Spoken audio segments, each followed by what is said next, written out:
किसानबाट सङ्कलित शुद्ध दूध, अत्याधुनिक प्रविधिबाट प्रशोधित,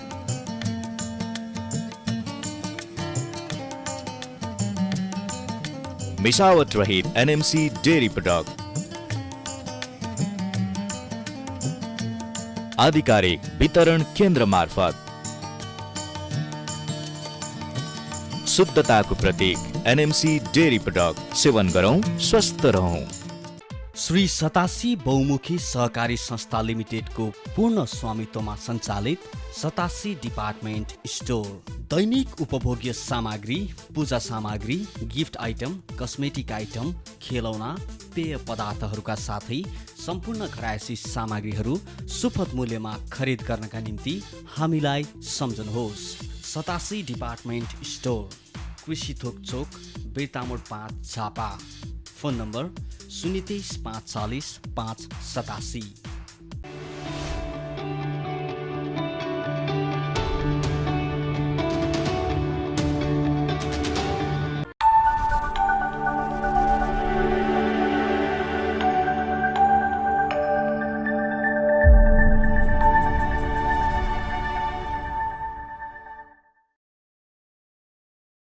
आदरणीय दर्शकवृन्द, नमस्कार तथा न्यानो सहकारी अभिवादन।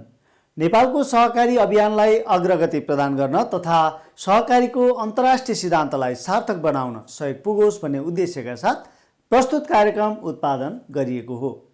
कार्यक्रम साझा सहकारी मञ्च प्रत्येक महिनाको पहिलो र तेस्रो बुधबार बेलुकी 8:30 बजे सूर्योदय टेलिभिजन र हिमशिखर टेलिभिजनबाट एकसाथ प्रसारण भइरहेको छ। यो सँगै www.sajamanch.com साझा मञ्चको अफिसियल फेसबुक पेज र युट्युबबाट पनि अहिले यो एकसाथ प्रिमियर भइरहेको छ। प्रस्तुत कार्यक्रमलाई तपाईसम्म पुर्याउन नेपाल बहुउद्देश्य सहकारी संस्था लिमिटेड काँकरभिट्टा झापा, सिमरिक बचत तथा ऋण सहकारी संस्था लिमिटेड बिर्तामोड झापा, कर्णाली बचत तथा ऋण सहकारी संस्था लिमिटेड बिर्तामोड झापाले प्रायोजन गरेका छन्। यसैगरी 87 बहुउद्देश्य सहकारी संस्थाले कार्यक्रम उत्पादनमा वित्तीय सहभागिता जनाएको छ। दर्शकवृन्द, आजको कार्यक्रममा हामी सहकारी क्षेत्रका विविध गतिविधिहरूसहित सहकारी संवाद लिएर आएका छौँ। सहकारी संवादका लागि आज हामीसँग हुनुहुन्छ कर्णाली बचत तथा ऋण सहकारी संस्था लिमिटेड झापाका अध्यक्ष टसबहादुर प्रधान।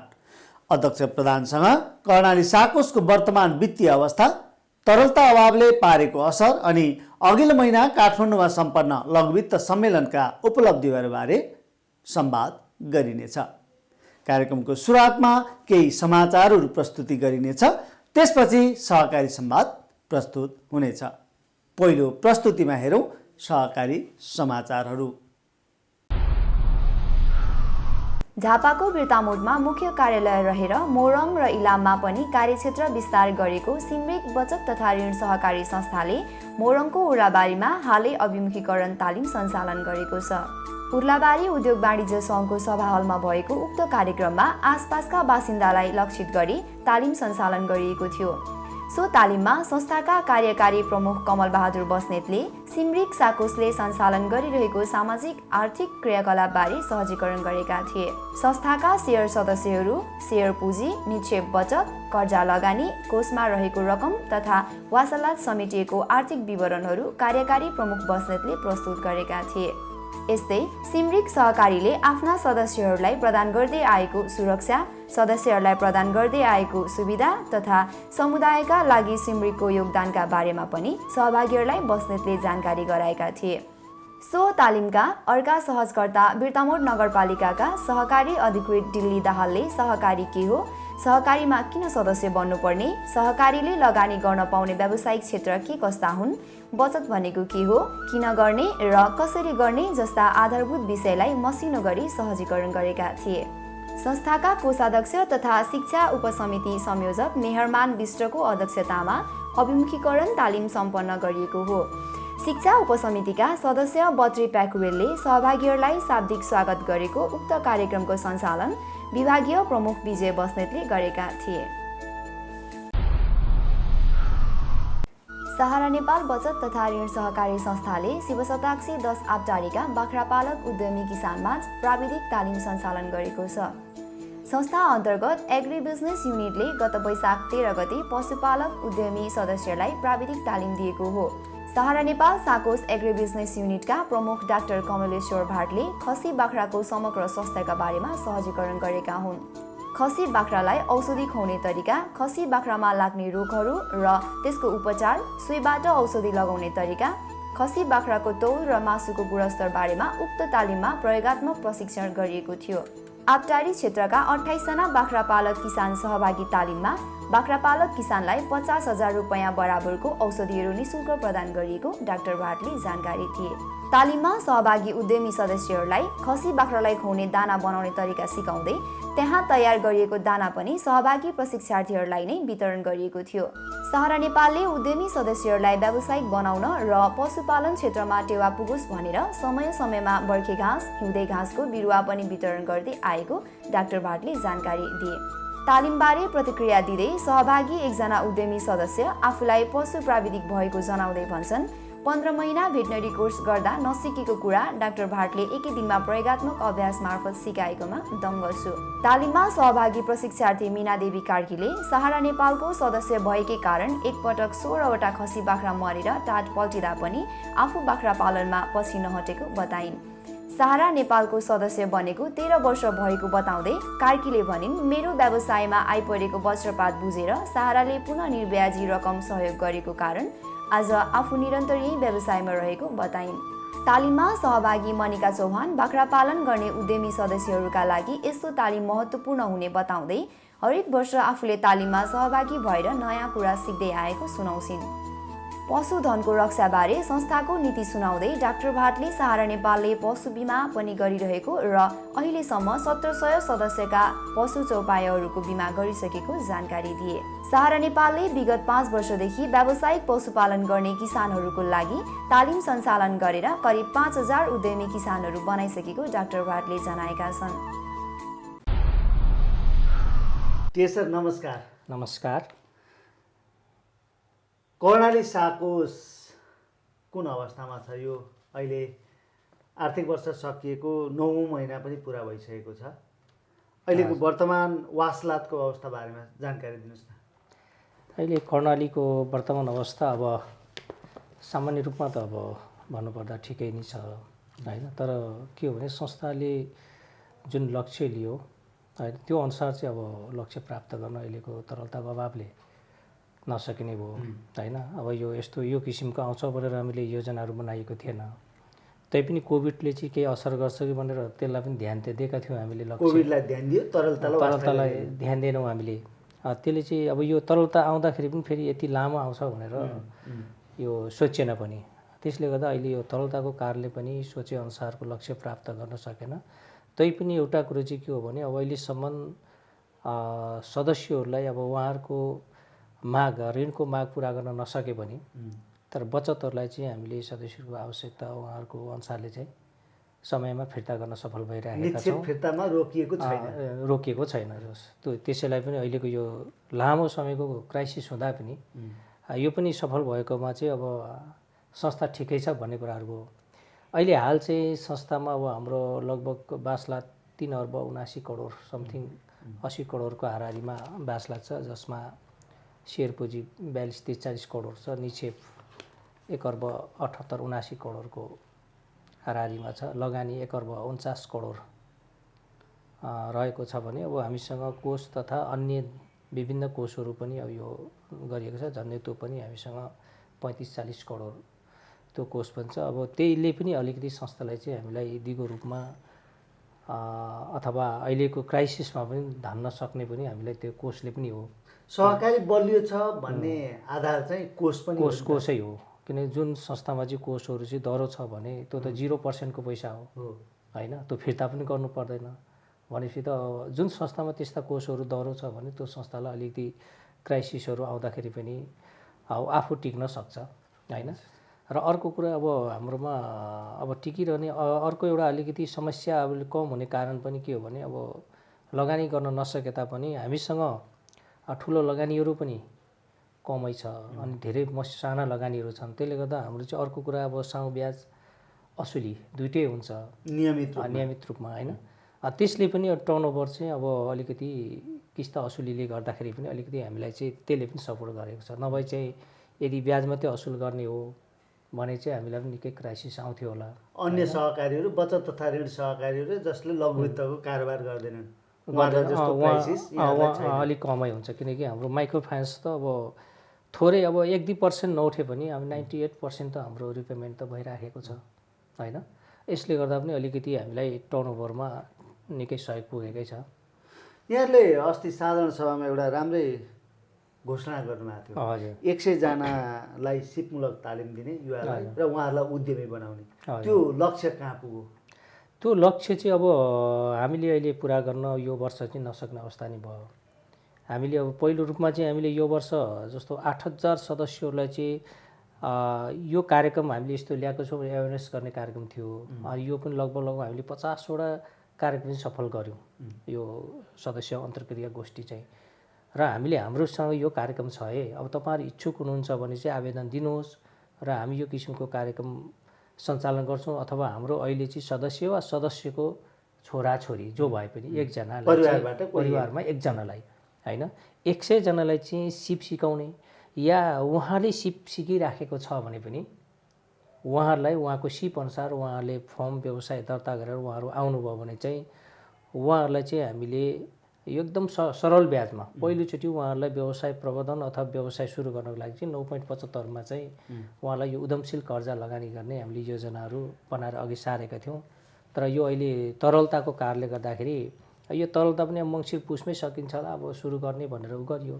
गर्दा गर्दै अहिले वैशाख लाग्दा पनि अब यसको नभएको कारणले चाहिँ अब यो वर्ष चाहिँ यो कार्यक्रम स्थगित गर्नुपर्छ कि भन्ने यो आर्थिक वर्षमा यहाँले त्यो कुरा अगाडि सार्न नसक्ने स्थिति नै आयो।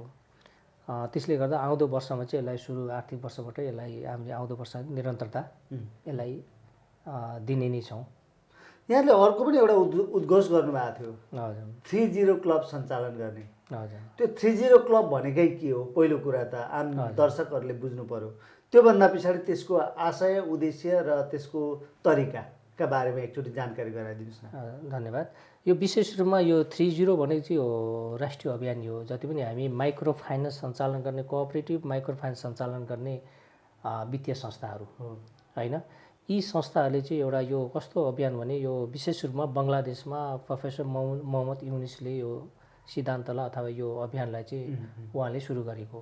30 भनेको चाहिँ अर्थात् 30 भनेको चाहिँ पहिलो रूपमा चाहिँ गरिबलाई शून्य बनाउने, गरिबी शून्य बनाउने, अर्को बेरोजगारलाई शून्य बनाउने, अर्को यो कार्बन उत्सर्ग भनौँ न अब यसलाई 0 बनाउने अथवा वातावरण सफा राख्ने होइन।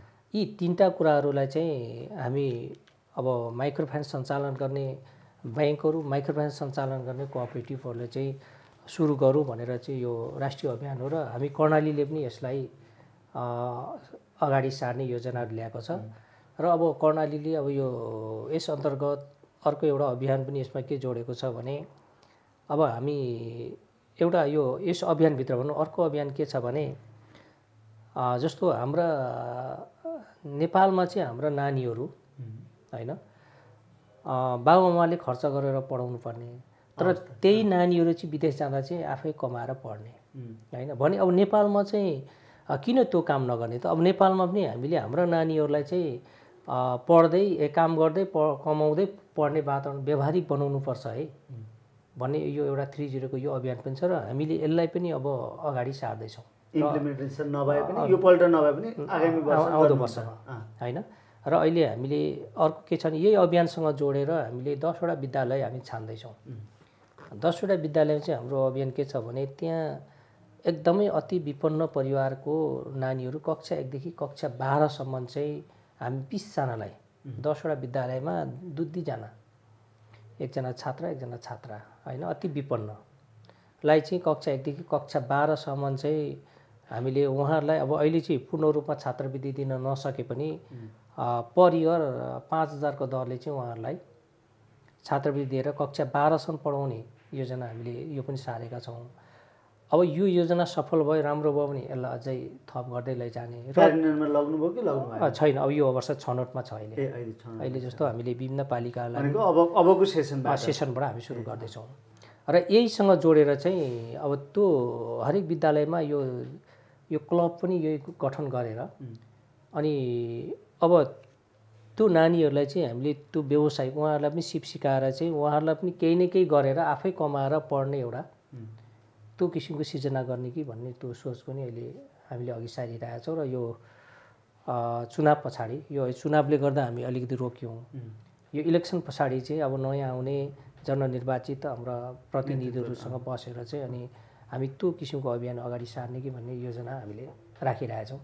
कर्णाली बचत तथा ऋण सहकारी संस्था लिमिटेडले लघुवित्त कारोबार पनि गर्छ। थुप्रै मानिसहरू पूर्वमा चिनिएको लघुवित्त संस्था पनि हो यो। गत चैत 28 र 29 गते काठमाडौँमा यहाँहरूले बृहत ढङ्गबाट लघुवित्त सम्मेलन गर्नुभयो। यसको सार्थकता के हो? के थाहा पाएर आउनुभयो त्यहाँबाट? यहाँ पनि सहभागी हुनुहुन्थ्यो। अब यसको चाहिँ मुख्य उद्देश्य नै के हो भने यो राष्ट्रमा माइक्रो फाइनेन्सको योगदान के छ त होइन? वास्तवमा अब अझै पनि जसले जतिसुकै जे गरे पनि अब राज्यले माइक्रो फाइनेन्सलाई हेर्ने दृष्टिकोण के छ भन्दा अलिकति नेगेटिभ नै छ होइन? यिनीहरूले चाहिँ महँगो ब्याज लिने अनि यिनीहरूले चाहिँ गरिबहरूलाई चाहिँ अझ गरिब बनाउने होइन? अब यस्तो गलत सोचाइहरू चाहिँ अझै पनि छ। त्यसले गर्दाखेरि यो राष्ट्रिय लघुवित्त सम्मेलन चाहिँ के देखायो भने वास्तवमा यो माइक्रो फाइनेन्सले चाहिँ त्यस्तो वर्गमा गएर काम गरेको छ होइन? र अर्को कुरा के हो भन्दा महिलाहरू हिजो आर्थिक सहभागितामा महिलाहरू एकदमै कम न्यून हो नि त। तर माइक्रो फाइनेन्सले चाहिँ यस्तो गरेको छ कि आर्थिक सहभागिता महिलाहरूलाई अगाडि बढाएको छ। उनीहरू सचेत छन् होइन? अब 1000मा 1 जना 2 जना फ्रड हुनु, डिफल्ट हुनु, बिग्रिनु त्यसलाई हामीले चाहिँ ठुलो इस्यु बनाएर गर्नु हुँदैन। वास्तवमा त्यसले बिगारेको छ। एउटा चाहिँ 1000मा 1 जनाले चाहिँ बिगार्यो अथवा 1000मा 1 जना चाहिँ बिग्रिएर गइदियो भने त्यसैलाई इस्यु बनाएर चाहिँ माइक्रो फाइनेन्सलाई अलिकति बदनाम गराउने काम गरिएको छ। तर 1000मा 979 जनाले गरेको प्रगतिलाई चाहिँ गौण राखिएको छ क्या, बिग्रेको यहाँ हो। अनि त्यसले गर्दा माइक्रो जुन लघुवित्त राष्ट्रिय सम्मेलन भयो यसले चाहिँ के देखाउनु यो नेपालभरिबाट उद्यमशील महिलाहरूको काम त्यहाँ माइक्रो फाइनेन्सले उत्पादन गरेका उद्यमीहरू चाहे बाख्रा पालन चाहे कृषिमा गरौँ चाहे जे गरौँ होइन? जुनसुकै व्यवसाय उद्यमी थिए। हिजो केही थिएन तर आज उद्यमी भए।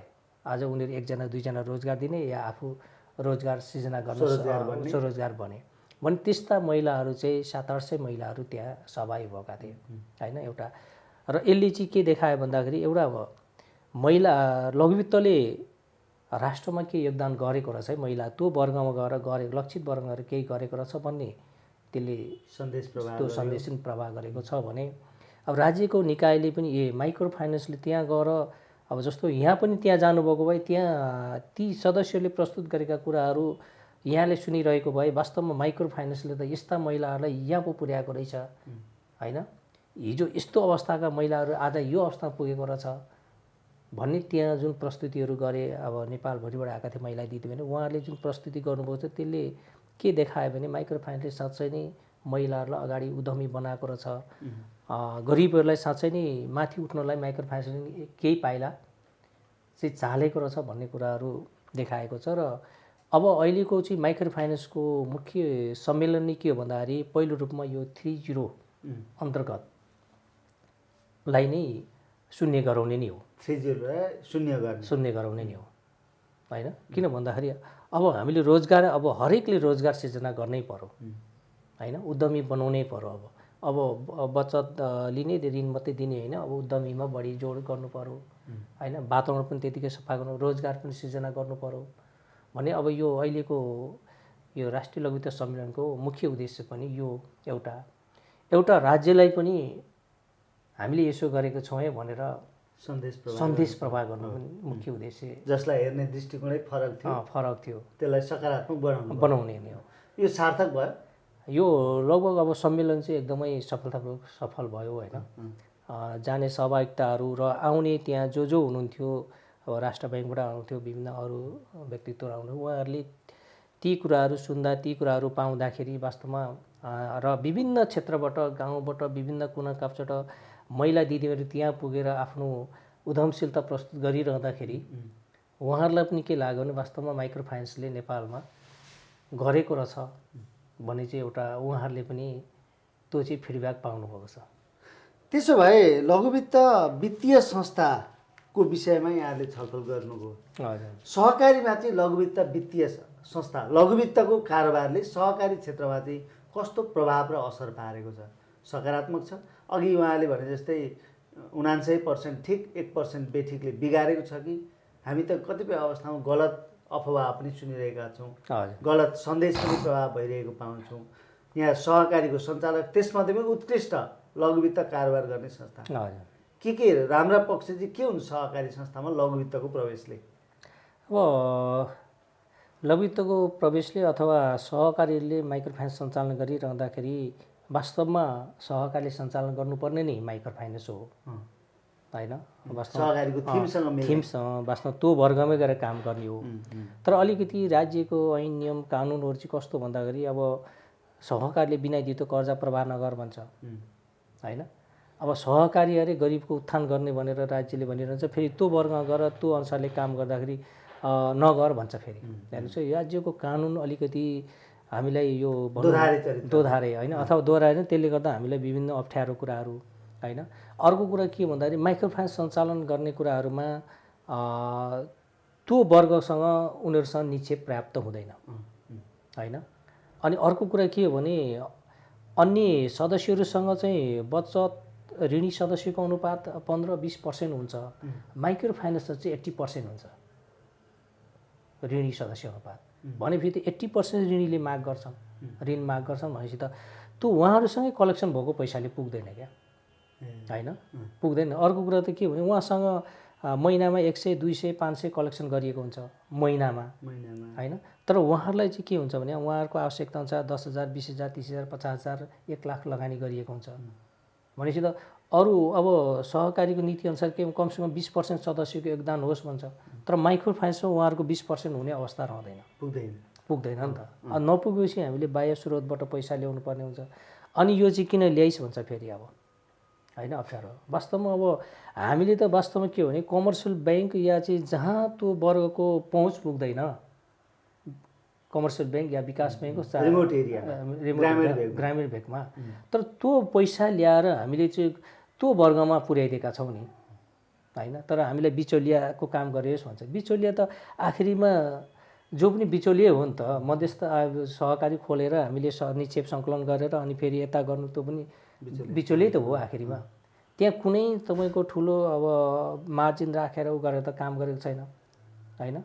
सदस्यहरूलाई चाहिँ घर दैलोमा गएर सेवा दिएको छ, ब्याङ्कमा पहुँच नपुगेको ब्याङ्कको पैसा लगेर त्यहाँ दिएको छ हो किन भन्नुहोस् न, त्यहाँ दिएको छ नि त। त्यसले गर्दा यो अर्थमा चाहिँ राज्यले बुझिदिए वास्तवमा कोअपरेटिभहरूले माइक्रो फाइनेन्स सञ्चालन गर्नेहरूले चाहिँ वास्तवमा ब्याङ्कको पैसा जहाँ ती वर्गको पहुँचै पुग्दैन त्यो पैसा निकाल्न, त्यो पैसा संस्थाले ल्याएर त्यहाँ पुर्याइदिएको छ होइन। उनीहरूको आर्थिक उन्नति आर्थिक समृद्धिको लागि उहाँहरूको व्यवसाय प्रबन्धनको लागि त्यो काम गरेको छ भन्ने कुरा चाहिँ कमसेकम बुझिदिए चाहिँ अलिकति हामीलाई सहज हुन्थ्यो क्या। हामीले अलिकति आजको जस्तो यो तरलता अभाव मङ्सिर पुसदेखि सुरु भएको तरलता अभाव वैशाखसम्म पनि कायम छ। यस्तो तरलता अभावमा चाहिँ लघुवित्त सहकारी संस्थाहरूको लघुवित्त वित्तीय संस्थाहरूको योगदान के हुने रहेछ? तरलता अभाव कस्तो झेल्नुपर्छ? अलिकति माइक्रो फाइनेन्स सञ्चालन गर्नेको हकमा चाहिँ के हुन्छ भने अब लगभग 98% रिपेमेन्ट हुन्छ, नियमित टाइमली हुन्छ होइन। अनि जसले गर्दा चाहिँ टर्नओभर एकदमै राम्रो भएकोले गर्दा चाहिँ हामीलाई त्यो क्षेत्रमा चाहिँ वास्तवमा त्यसले गर्दा पनि यो क्राइसिसमा पनि हामीलाई अलिकति सहज हुने कारण त्यो हो। लिक्विडिटीमा अब जे होस् अब टर्नओभर भइरहन्छ, हामीलाई त्यो पैसा त आयो गयो जे होस् गर्नु पायो, लगानी पर्याप्त गर्न सकिँदैन। तर के हो भने सदस्यहरूको निक्षेप फिर्ता गर्न साना लगानी गर्न त त्यसले पुग्छ क्या, पुगिरहेछ। हामीले लगभग यही वैशाख लागेपछि मात्रै अलिकति यो हप्ता 10-15 मिनट रोकेको लगानी सानो पनि नभए हामीले सानो लगानी पनि के छ महिनाको 22-25 करोड लगानी गरिराखेकै थियौँ भनौँ न। लगानी ठुलो मात्रै रोकेका थियौँ, साना त लगानी एकैपटक ठुलो लगानी सानो चाहिँ चलिरहेको थियो। र अहिले वैशाख लागेपछि चाहिँ त्यसलाई पनि अलिकति रोकिरहेछौँ होइन। नभए चाहिँ यदि माइक्रो फाइनेन्स नहुने भने हामीलाई यसले अझै जटिल बनाउँथ्यो, अन्य सहकारी हुन्थ्यो। सर अन्तिममा अब सर अन्तिममा यो लघु वित्त सम्मेलनबाट यो वित्तीय कारोबारमा केही नयाँ आयाम थपिन्छ, कस्तो अनुभूति गर्नुभएको छ? अब मैले अघि भने यहाँलाई अहिलेको राष्ट्रिय लघु वित्त सम्मेलनको मुख्य उद्देश्य नै के हो भन्दाखेरि अब रोजगार सृजना गर्ने पहिलो उद्देश्य नै, सदस्यहरूलाई उद्यमशील बनाउने होइन, र अर्को कार्बन उत्सर्जनको अभियान सुरु गर्ने। अब त्यो प्रयास हामी सबै ठाउँ त सक्दैनौँ, तैपनि आफ्नो एउटा सानो ठाउँबाट प्रयास सुरु गरौँ होइन। अहिलेको राष्ट्रिय लघु वित्त सम्मेलनको मुख्य उद्देश्य चाहिँ यही हो। हामी झापा जस्तो ठाउँमा, झापा मोरङ सुनसरी प्रदेश 1 जस्तो ठाउँमा त्योबाट व्यवसाय त्यो व्यवहारमा उतार्न सक्छौँ। लगभग हामी पनि अब सबै क्षेत्रलाई त समेट्न सक्दैनौँ होइन। हामीले पनि एउटा क्षेत्रलाई हेरेर त्यो अभियान सुरु गर्ने के हो। अनि त्यही अभियान हामीले आखिरमा योभन्दा अगाडि पनि 100 जना रोजगार सृजना गर्ने भन्ने अभियान पनि वास्तवमा अब यहीँ आएर जोडिन चाहिँ फेरि हामीले त यो अभियान यो 3.0 आउनुभन्दा अगाडि 100 जनालाई गर्ने योजना हामीले गत वर्षै राखेको थियौँ, उद्यमी बनाउने होइन। फेरि यो आइसके पछाडि अब हामीले यसैलाई जोडेर अगाडि बढाउने हाम्रो चाहिँ योजना ठ्याक्कै रह्यो। भनेपछि यहाँहरूको सोचाइ त्यो माथि लघु वित्त सम्मेलनको भन्दा पहिले हाम्रो आइराखेको कार्यान्वयनमा ल्याउन खोजेको थियौँ होइन। टिए सर, हामीले समय सकिन लागेको छ, हामीसँग कुराकानी गर्ने समय। यो सहकारी संवादमा यहाँ जुट्नु भएको छ। आम दर्शकहरूलाई कर्णाली साकोसको अध्यक्ष र एउटा अगुवा सहकारी कर्मीको हैसियतले के सन्देश प्रवाह गर्नुहुन्छ? म विशेष रूपमा अब सम्पूर्ण अब शेयर सदस्यज्यूहरूलाई पहिलो त म अब यो ढिले भए पनि नयाँ वर्षको शुभकामना व्यक्त गर्न चाहन्छु होइन। र अर्को कुरा म सम्पूर्ण सदस्यज्यूहरूलाई के हो भने संस्थालाई अगाडि बढाउने फुलाउने र उ गरेमा सम्पूर्ण शेयर सदस्यहरूकै भूमिका हो। हामी त उहाँहरूले पठाएको एउटा सेवक, एउटा गोठालो मात्रै हौँ होइन। उहाँहरू सेयर धनी हुनुहुन्छ, उहाँहरू सेयर मालिक हुनुहुन्छ होइन। त्यसले गर्दा मालिकले यी गोठालाहरूले काम ठिकसँग गरेको छ कि छैन त्यो पनि हेरिदिउन्। अर्को कुरा के हो भने संस्थाले ल्याएको नीति तथा कार्यक्रमहरू जे छ यसमा चाहिँ उहाँहरू समावेश भएर संस्थालाई अझ अगाडि बढाउने उहाँहरूले पनि सहयोग गरिदिनु भयो भने सदस्यहरूको हरेक आवश्यकता के हुन्छ संस्थाले सहज रूपमा पुरा गर्न सक्छ। त्यसले गर्दा म चाहिँ सम्पूर्ण शेयर सदस्यहरूलाई विशेष रूपमा अब संस्थाले ल्याएको हरेक कार्यक्रममा चाहिँ यहाँहरू सहभागी भइदिन म आग्रह गर्न चाहन्छु। र अहिलेको यो तरलताको अभावमा पनि यहाँहरूले धैर्य धारण गरेर होइन संस्थालाई सहयोग गरिदिन पनि म आग्रह गर्न चाहन्छु।